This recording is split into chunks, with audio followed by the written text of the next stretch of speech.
Bismillahirrahmanirrahim. Assalamualaikum warahmatullahi wabarakatuh. Alhamdulillahi hamdan katsiran tayyiban mubarakan fih kama yuhibbu rabbuna wa yardah. Asyhadu an la ilaha illallah wahdahu la syarikalah wa asyhadu anna Muhammadan abduhu wa rasuluh. Allahumma salli wa sallim ala nabiyyina Muhammad wa ala alihi wa ashabihi wa man tabi'ahum bi ihsan ila yaumiddin, amma ba'du. Ikhwatal iman, a'azanillahu wa iyyakum jami'an. Kaum muslimin yang dirahmati Allah Subhanahu wa taala.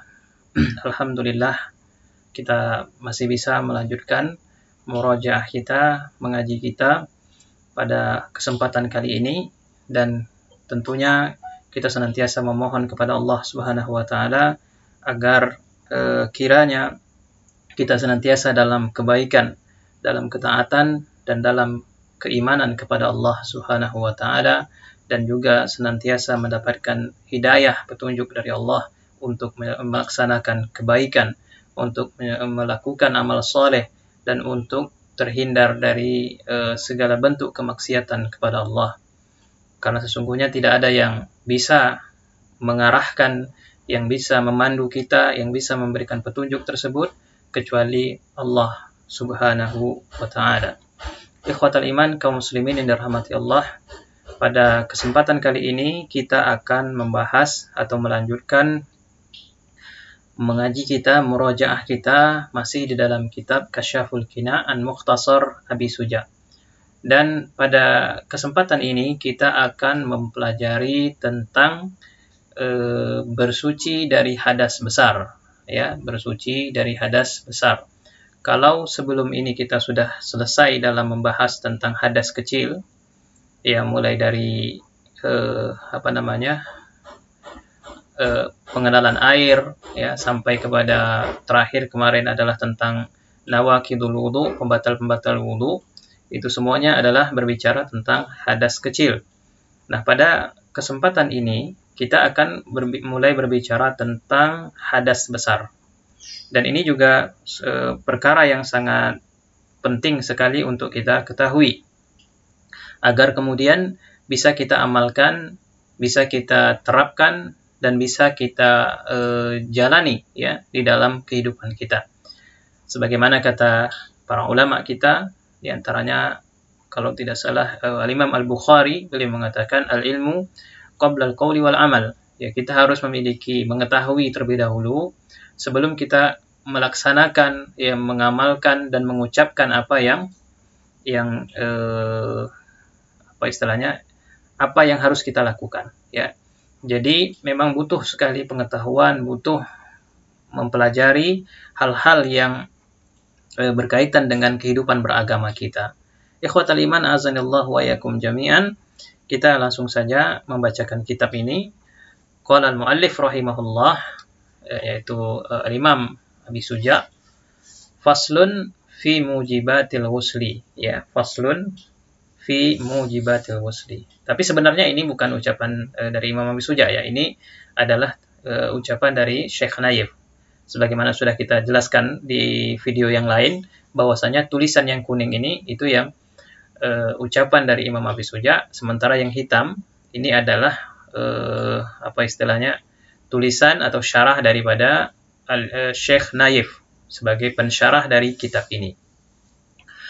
Ini fasal tentang perkara-perkara yang mewajibkan seseorang itu mandi wajib, ya. Beliau menuliskan, qala al-muallif wa ba'du, ya talibal ilmi, wahai para penuntut ilmu, ya, faqad arafta mimma sabaq ahkam at-taharah min al-hadasil asghar. Pada pertemuan sebelumnya, ya, pada tulisan sebelumnya, kalian telah mengetahui tentang perkara-perkara hukum-hukum bersuci dari hadas kecil, wa nawaqiduha, dan pembatal-pembatalnya, ya, pembatal-pembatal taharah tersebut. Fakunta bihajatin ila an ta'rifa ahkam at-taharati minal hadasil akbar. Ya, maka sekarang kalian juga butuh, kamu juga butuh untuk mengetahui hukum-hukum taharah, hukum-hukum bersuci dari hadas besar. Janabatan kana au haidan au nifasan, baik itu karena junub atau karena haid atau nifas. Wa hadhihi taharah tusamma bil ghusli. Ya, bersuci jenis ini itu dinamakan dengan al-ghuslu, ya, mandi. Atau kalau bahasa kita mandi wajib, ya. Apa maksudnya? Wa huwa isti'malul ma' fi jami'il badan ala sifatin makhsusatin bi niyatin makhsusah. Yaitu menggunakan air di seluruh badan, ya. Karena mandi kan kalau namanya mandi itu artinya seluruh badan terkena air. Ala sifatin makhsusah biniyatin makhsusah, dengan bentuk yang khusus dan dengan niat yang khusus pula. Ya, jadi tata caranya khusus, ya, dan niatnya juga khusus. Jadi ada dua poin penting yang perlu kita perhatikan. Pertama, tata caranya, ya, yang kedua adalah niatnya. Jadi bisa jadi tata caranya sama dengan mandi-mandi yang lain, tetapi dia dibedakan dengan niat. Jadi dua ini harus ada. Ya. Qala fi I'lamil Muwaqqi'in, ya, berkata di dalam kitab I'lam al-Muwaqqi'in, tapi tidak disebutkan siapa yang berkata di sini, ya. Wallahu ta'ala alam. Apakah Imam Abi Suja yang dia maksud atau siapa, tidak disebutkan di sini. Al-Ightisal min khurujil mani, artinya ucapan ini disebutkan di dalam kitab I'lamul Muwaqqi'in. Al-Ightisal min khurujil mani, ya, mandi dari keluarnya sperma, ya, mani, min anfa'i syai'in lil badan wal qalbi wal ruh bal jami' al arwah al qa'imah bil badan.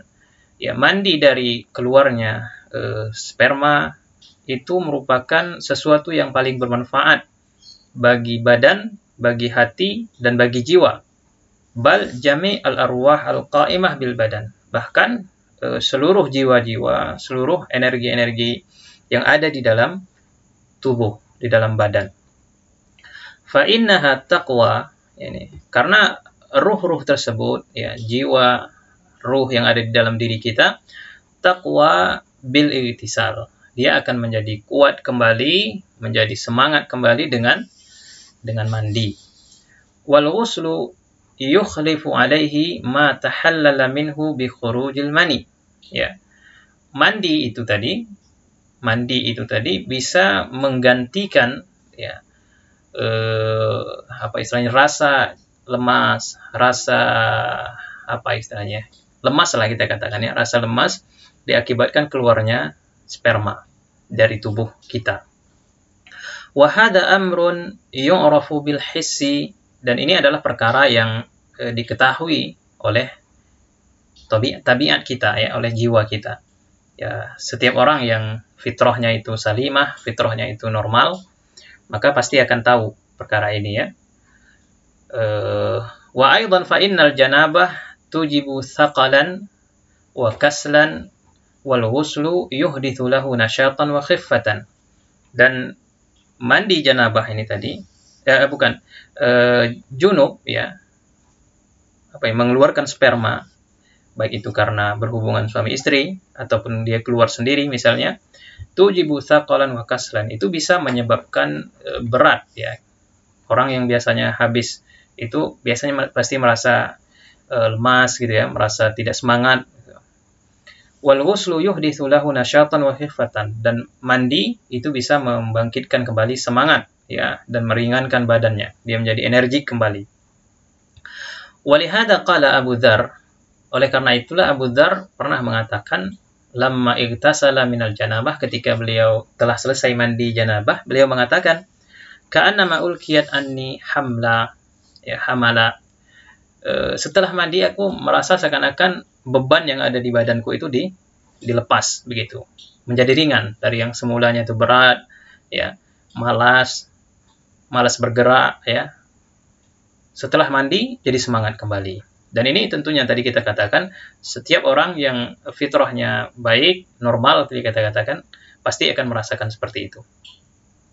Wabil jumlah, ya, secara ringkas bisa kita katakan, fahada amrun yudrikuhu kullu dhi hissin wa salimin wa fitratin sahihah. Ya, secara ringkas bisa dikatakan perkara ini diketahui oleh setiap orang yang tabiatnya itu normal dan fitrahnya itu adalah fitrah yang sahih. Wa ya'lam anna al-ightisal min al-janabah yajri majral masalih allati talhaqu bil daruriyati lil badan wal qalbi. Ya, bahwasanya mandi dari junub ini tadi memiliki maslahat, ya, memiliki maslahat-maslahat yang sangat berguna, yang sangat dibutuhkan oleh badan dan hati manusia. Ma'ama tuhdithuhul janabah min bu'dil qalbi war ruh anil arwahit thayyibah. Ya, dari apa-apa yang dihasilkan dari junub ini tadi, jauhnya jiwa, jauhnya hati dari energi-energi positif, ya. Fa idza igtasala zala zalikal bu'du, dan ketika dia mandi maka kejenuhan, kejauhan itu tadi menjadi hilang. Walihada qala ghairu wahid minas sahabah, untuk itulah para sahabat, ya, bukan seorang, banyak dari para sahabat yang mengatakan innal abda idza nama urijat ruhuhu, seorang hamba apabila dia sedang tertidur maka ruhnya itu diangkat. Fa idza kana tahiran adina laha bisujud, apabila dia suci, ketika dia tidur itu dalam keadaan suci, ya, maka ruhnya tadi diizinkan untuk bersujud. Wa idza kana junuban lam yu'dzan laha, sedangkan kalau dia tidur dalam keadaan junub, maka ruhnya tadi tidak diizinkan untuk bersujud. Makanya sebaiknya kalau kita setelah berhubungan suami istri, kalau bisa mandi ya mandi, kalau memang faktor dingin atau bagaimana, paling tidak berwudu lah, ya, berwudu lah. Baik, jadi itu tadi mukaddimah tentang faidah daripada mandi wajib ini tadi, ya. Sekarang kita coba lanjutkan.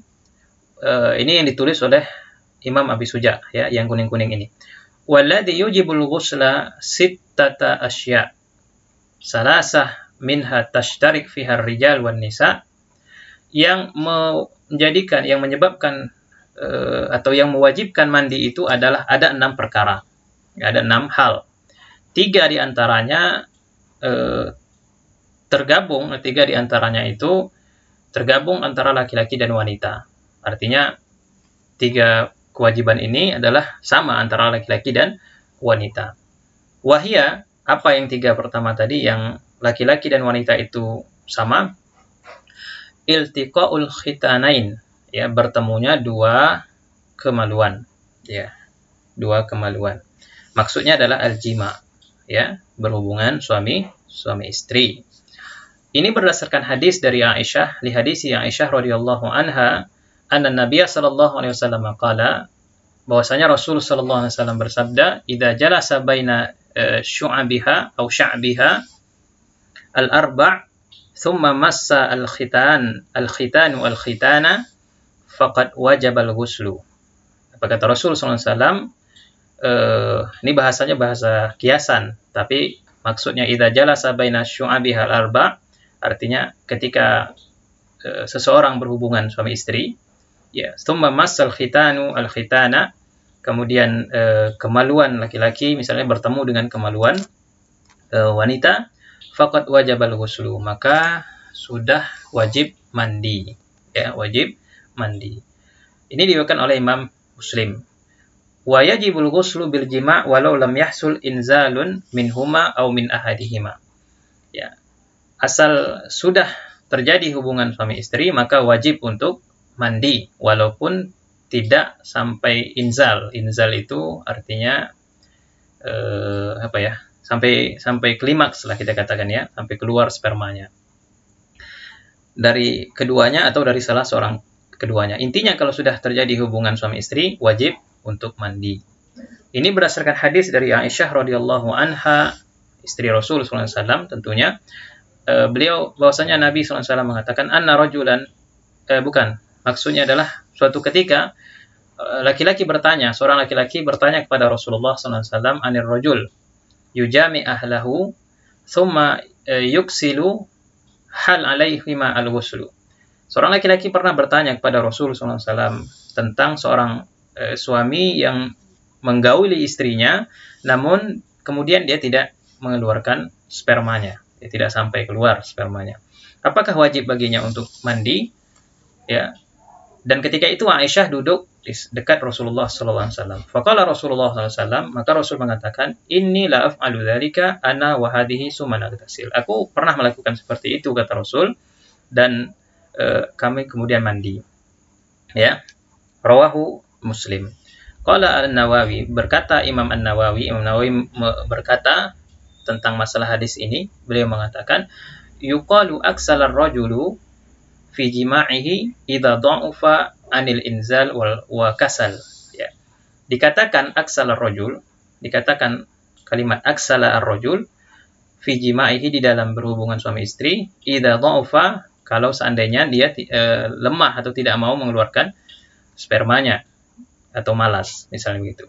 Karena sebenarnya makna kata aksala yuksilu itu malas, ya. Malas, tapi di sini maksudnya adalah tidak mengeluarkan spermanya, gitu. Maka hal ini tetap mewajibkan seseorang mandi. Inti dari yang pertama ini tadi adalah kalau terjadi hubungan suami istri, sudah bersentuhan antara dua laki-laki dan wanita tadi, maka wajib untuk mandi. Kemudian yang kedua, wasani min mujibatil ghusli mimma yashtariku fihi ar-rajulu wal mar'ah. Ya, sebab kedua yang mewajibkan mandi, baik itu laki-laki maupun wanita, inzalul mani, keluarnya sperma. Sawa'an kana fi yaqadhatin au naumin, baik dalam keadaan sadar ataupun dalam keadaan tertidur. Asal keluar, wajib mandi. Ini berdasarkan keumuman firman Allah Subhanahu wa taala, wa in kuntum junuba fattahharu.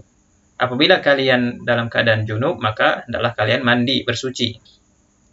Wali hadis Ummi Salamah radhiyallahu anhu annaha qalat, dari hadis Ummu Salamah beliau mengatakan, ja'at Ummu Salim imra'atu Abi Talhah ila Rasulillah sallallahu alaihi wasallam. Suatu ketika datang Ummu Salim. Ummu Salim ini adalah istri dari Abi Talhah kepada Rasulullah sallallahu alaihi wasallam. Faqalat, kemudian dia berkata kepada Rasul, ya Rasulullah, innallaha la yastahi minal haq. Wahai Rasul, sesungguhnya Allah itu tidak malu dalam hal kebenaran. Nah, jadi ini juga ada faidah yang kita dapatkan. Dalam hal kebenaran itu tidak boleh malu-malu. Ya, membicarakan kebenaran tak boleh malu-malu. Kalau dirasa penting, kita tidak mengetahui perkara tersebut, maka tidak masalah bertanya. Tentunya dengan adab-adab yang baik, dengan bahasa-bahasa yang baik pula. Ya. Hal alal mar'ah min ghuslin. Ya, apakah wajib bagi seorang wanita untuk mandi idza hiya ihtalamat, apabila dia bermimpi? Apakah wajib bagi seorang wanita untuk mandi kalau dia bermimpi? Faqala Rasulullah sallallahu alaihi wasallam, Rasul kemudian mengatakan, na'am idza ra'atil ma'. Ya, wajib dia mandi apabila dia melihat air. Nah, jadi kalau wanita bermimpi kemudian juga terjadi keluar istilahnya air, maka juga wajib baginya untuk mandi. Ini yang kedua tadi ya, penyebab kedua dari yang mewajibkan seseorang, baik laki-laki maupun wanita, mandi wajib. Kemudian penyebab ketiga yang tergabung laki-laki dan wanita di sana, ya, adalah al-maut, kematian. Ya, fayajibu taghsilul mayyit ghairi syahidil ma'rakah. Wajib hukumnya memandikan mayat jenazah selain jenazah yang mati dalam keadaan syahid dalam medan perang. Ya, karena kalau yang syahid dalam medan perang, mereka tidak dimandikan dan tidak dikafani. Mereka dikuburkan dengan pakaian yang menempel pada badan mereka.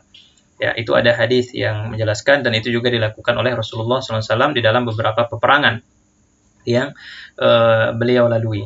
Jadi syahid di medan perang itu tidak perlu dimandikan.